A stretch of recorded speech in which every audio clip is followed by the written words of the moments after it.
जय हिंद दोस्तों। अभी आमतौर पर देखा जाता है कि अधिकतर परिवारों में जमीन को लेकर बहुत ही ज्यादा विवाद है।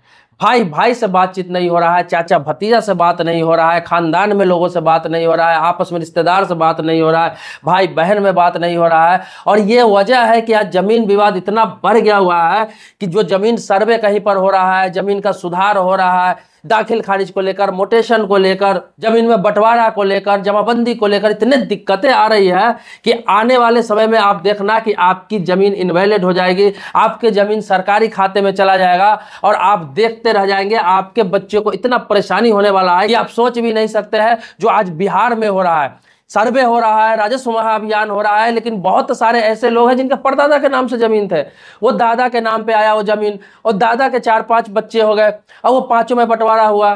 फिर क्या हुआ, उनमें उनको 4-4, 5-5 बच्चे हो गए, सब मिलकर 25-30 लोगों का परिवार हो गया। फिर उनमें बंटवारा हुआ, फिर उनको 2-3-4 बच्चे हुए, सब ऐसे करते करते 40 लोग, 45 लोग, 50 लोगों का परिवार हो चुका है और सब में बंटवारा हो गया हुआ है। मौखिक रूप से, लिखित रूप से नहीं, किसी के नाम से जमीन नहीं है, जमीन परदादा के नाम से ही है या फिर दादा के नाम से ही है, पिता के नाम पे भी नहीं आया हुआ है और 40-45 लोगों का परिवार भी हो गया हुआ है। आज आपस में लड़ रहा है, कोई भाई से बात नहीं कर रहा है, कोई चाचा से बात नहीं कर रहा है, कोई किसी से नाराज है, कोई साथ में एक बार बैठता नहीं है, इस पर बातचीत नहीं होती है। यहाँ तक कि कोई मामला कोर्ट में चला गया हुआ है हिस्सेदारी को लेकर, जमीन नाम पर होना तो दूर की बात है। यहाँ तक कि कोई ज्यादा कब्जा करके बैठा हुआ है, कोई कम कब्जा करके बैठा हुआ है, कोई बाहर में है तो उसको बिल्कुल भी हिस्सा नहीं मिला हुआ है और ऐसे ही जिंदगी, ऐसे ही लाइफ चल रही है। अब क्या हुआ कि सर्वे होना स्टार्ट हुआ, वहाँ राजस्व महाअभियान भी लगा वहां पर। अब लोगों के पास पेपर ही नहीं है, पेपर लेकर आने के लिए बोल रहा है, वहां पर फॉर्म भरने के लिए बोला जा रहा है तो पता चल रहा है कि उनके तो परदादा के नाम से जमीन है। अभी तो दादा के नाम पे भी नहीं आया, तो पिताजी के नाम पे भी नहीं आया, अपने नाम पे आने तो दूर की बात है। इसीलिए ये सर्वे कराया गया। अब सर्वे में, महाअभियान में और दिक्कतें क्या आ रही है कि अब बंटवारा करना है। अगर मान लीजिए परदादा के नाम से है, दादा के नाम पर, फिर पापा के नाम पर, फिर अपने नाम पर 40-45 लोगों में बंटवारा करना है, उसके लिए तो पहले सभी में सहमति होना जरूरी है ना, सहमति जरूरी है। कोई ज्यादा कब्जा करके बैठा हुआ है, किसी को मिला ही नहीं हुआ है। दूसरा क्या है कि साबित कैसे करें कि आप उन्हीं के पोता है, परपोता है, इसके लिए वंशावली चाहिए। आपको वंशावली बनवाना पड़ेगा, चाहे आप मुखिया से बनवा लीजिए लेटर हेड पे, चाहे सरपंच से बनवा लीजिए या फिर अपने तहसील से, अंचल कार्यालय से बनवाइए, कहीं से बनवाइए, आपको बनवाना है वंशावली। अब वंशावली बनाने के लिए भी तो आपको पूरा खानदान का, पूरा परिवार का मेंशन करेगा जो उनका उत्तराधिकारी है। और इसमें भी मामला यहाँ अटक रहा है कि कोई आदमी आवेदन भी कर रहा है अपने नाम से कराने के लिए, तो अब चलिए 40-45 लोगों का, किसी का 20 लोगों का, किसी का 10 लोगों का परिवार हो चुका है, उसमें कोई ना कोई ऑब्जेक्शन कर दे रहा है, या फिर कोई अभी भी बेईमानी पे उतरा हुआ है कि किसी का वंशावली में नाम ही नहीं दिलवा रहा है। कोई अपने भाई बाहर रह रहा है 10 साल 5 साल से, सोचता है कि अरे वो ना है, मैं अपने नाम से करा लूंगा। 3 भाई है तो 2 ही भाई का मेंशन कर रहा है, 4 भाई है तो 3 ही भाई का मेंशन करके कोशिश कर रहा है। यह सब के चक्कर में बहुत ज्यादा अटक रहा था सर्वे। इसके लिए राजस्व महाअभियान लगाया गया कि हर पंचायत में 2 बार कैंप लगाया जाएगा, वहां जाके कम से कम क्लियर कर लो ईमानदारी से सब कुछ। अब उसमें जो बेईमान है, जो ज्यादा कब्जा करके बैठा हुआ है, वो सोचता है कि अगर सर्वे हो गया, महाअभियान में मैंने सारा डॉक्यूमेंट दर्ज करा दिया, अगर उसको मैंने बुला लिया तो उसको तो बराबर हिस्सा देना पड़ेगा। इसमें बेईमानी भी करना है और क्या है, जमीन को सही भी करवाना है, पेपर भी ठीक करवाना है, अपने नाम से भी करवाना है। तो बहुत सारे लोग ऐसे हैं जो डर से आवेदन भी नहीं कर रहे हैं। उनको लग रहा है कि जैसे है ऐसे ही जमीन है, कोई बात नहीं है, लेकिन अंडा न फूटे, हमारी बेईमानी न फूटे, हमारा जो कब्जा है वो हमसे न छूटे। इसी चक्कर में आज भी मतभेद बनाए हुए हैं, आपस में बात नहीं कर रहे। मैं आपको कह रहा हूं कि आपके भाई में हो, चाचा में हो, खानदान में हो, 2-3 पीढ़ी से बंटवारा नहीं हुआ, ये बहुत बड़ा मौका है भाई साहब। मैं आपको बता रहा हूं कि साथ में एक बार बैठ के, भले ही कम हो, ज्यादा हो, बुरा हो, भला हो, कुछ भी हो, कंप्रोमाइज करके वहां पर झुकना पड़े झुक जाइए, अपने भाई के आगे, चाचा के आगे अपना सहमति बना लीजिए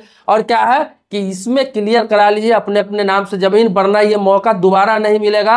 अगर इस सर्वे में आपका जमीन ठीक नहीं हुआ तो वो जमीन गैर मजरूआ में डाल दिया जाएगा या फिर बिहार सरकार के नाम पर डाल दिया जाएगा। फिर होगा क्या कि उस जमीन को ठीक कराते कराते आपका पूरा खानदान कोर्ट दौड़ते दौड़ते परेशान हो जाएगा, तहसील दौड़ते दौड़ते परेशान हो जाएगा, और जो जमीन आप कब्जा करके बैठे हुए वो एक दिन गैर मजरूआ सरकारी हो जाएगा और आप कहेंगे कि सरकार ने मेरे साथ धोखा किया, गद्दारी किया। जबकि गद्दारी आप अपने आप से कर रहे हैं, अपने भाई से कर रहे हैं, अपने चाचा से कर रहे हैं, अपने भतीजा से कर रहे हैं, अपने खानदान से कर रहे हैं।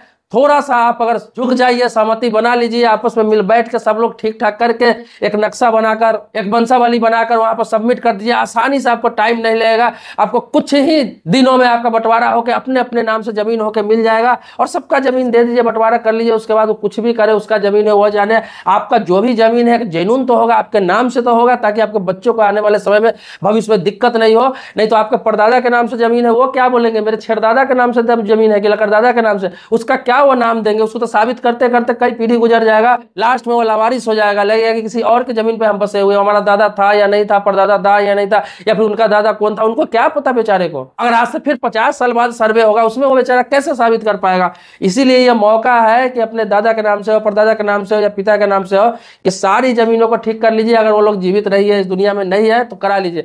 बहुत सारे लोग ऐसे हैं कि कोई नहीं है, जाकर करा लेते हैं, तो जमाबंदी एक जगह ही हो जाता है। जैसे कि 5 कट्ठा जमीन है, 5 भाई है, 3 कट्ठा जमीन है, 3 भाई है, एग्जाम्पल के तौर पर बता रहा हूँ, किसी के 1 बीघा 2 बीघा 5 बीघा भी हो सकता है, कि जमाबंदी एक जगह बन जा रहा है, मतलब नाम तीनों का ऐड हो जाता है। जैसे 5 कट्ठा जमीन है, 3 भाई है, तो वहां पर क्या है, तीनों का नाम चढ़ जाएगा, लेकिन 5 कट्ठा जमीन तीनों भाई के नाम से होगा, चौहद्दी बन जाएगा, जमाबंदी में नाम चढ़ जाएगा, लेकिन उसमें क्लियर नहीं होगा कि किसको किधर से है, किसका कहाँ है। तो ये भी एक तरह से सही है, कम से कम ऐसे भी करा लीजिए। जो लोग बाहर है, नहीं रह रहा है आपका भाई, उसका नाम दर्ज करा के आप कम से कम जमाबंदी करा लीजिए, कि सभी लोगों का उसमें नाम दर्ज करा लीजिए एक बार। बाद में वो आकर अपना ले लेगा, चाहे आप अपने सहमति से कर लीजिए कि भाई तुम्हारा उधर है, हमारा उधर है, मैंने तुम्हारा इधर जमीन निकाल दिया है, या फिर जब बंटवारा करोगे निकाल दूंगा, तुम्हारा नाम भी चढ़ गया बराबरी में, कोई दिक्कत नहीं है।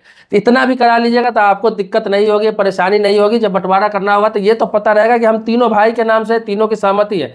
इससे ये होगा कि बिना एक दूसरे के सहमति से दूसरे के हिस्सा दूसरा कम से कम तो नहीं बेच सकता है। जिसका हिस्सेदारी है वही बेच पाएगा, दूसरा नहीं बेच पाएगा। आप अपने हिस्से की जमीन बेच सकते हैं, लेकिन अपने भाइयों के हिस्से की जमीन नहीं बेच सकते हैं। और यही वजह है कि जो ज्यादा जमीन कब्जा करके बैठा हुआ है और डर लग रहा है कि अगर ऐसा करा लेंगे तो फिर हमारा हिस्सा खत्म हो जाएगा, मैं दूसरे का बेईमानी कैसे कर पाऊंगा, अपनी भाई की जमीन का हिस्सा कैसे बेच पाऊंगा, वो तो यहाँ रहता नहीं है, मैं तो कब्जा करके बैठा हुआ है। भाई साहब ऐसा नहीं करोगे तो उसका तो जाएगा ही जाएगा, सबसे ज्यादा नुकसान तो आपका होगा। वो तो बाहर में रहता है, कमाता है, वहां बना लेगा, कहीं बना लेगा, लेकिन जब भी आएगा वो तो आपसे लेगा ही। इससे बेहतर है कि सब चीज करा के आप सहमति से ज्यादा ले लीजिए ना।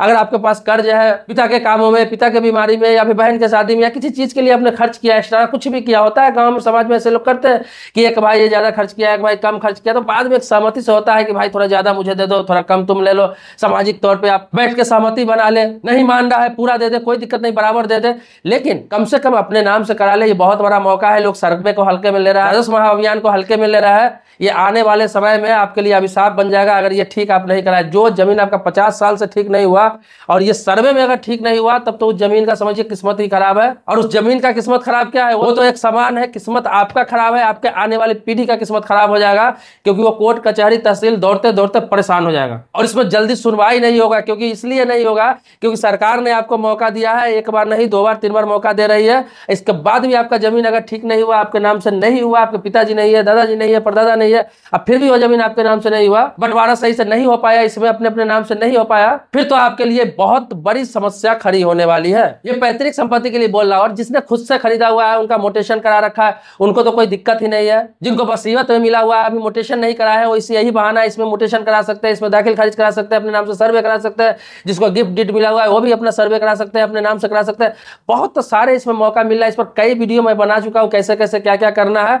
उस वीडियो का लिंक इसी वीडियो का डिस्क्रिप्शन में डाल दूंगा, जाकर आप देख सकते हैं इस वीडियो को देखने के बाद। और कोई सवाल प्रश्न कुछ पूछना है, कुछ जानना है मन में है, तो कमेंट बॉक्स में लिखिए। इस टॉपिक पर वीडियो जरूर बनाऊंगा। मिलते हैं नेक्स्ट वीडियो में नए मुद्दे के साथ। तब तक के लिए शुक्रिया, धन्यवाद, जय हिंद दोस्तों।